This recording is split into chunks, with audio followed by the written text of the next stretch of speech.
সমাগত সৰস্বতী পূজা মৰাণৰ মৃৎ শিল্পীসকল প্ৰতিমা নিৰ্মাণত ব্যস্ত যদিও কোভিড-19ৰ বাবে গ্ৰাহকৰ আশানুৰূপ সঁহাৰি লাভ কৰা নাই মৃৎ শিল্পীসকলে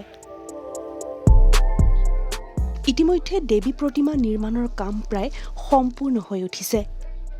কিন্তু গ্ৰাহকসকলৰ পৰা আশানুৰূপ সঁহাৰি লাভ কৰা নাই মৃৎ শিল্পীসকলে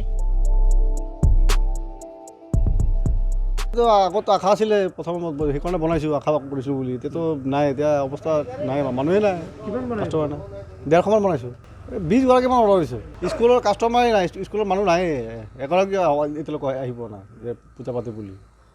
চৰকাৰে বন্ধ কৰি ৰাখিছে স্কুলবিলাক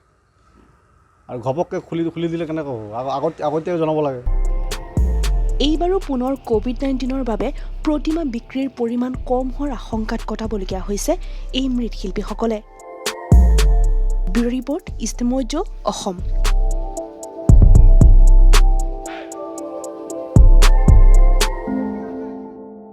ইষ্টমোজো অসমক লাইক কমেণ্ট আৰু শ্বেয়াৰ কৰিবলৈ নাপাহৰিব লগতে নটিফিকেশ্যনৰ বাবে বেল আইকনটো ক্লিক কৰিব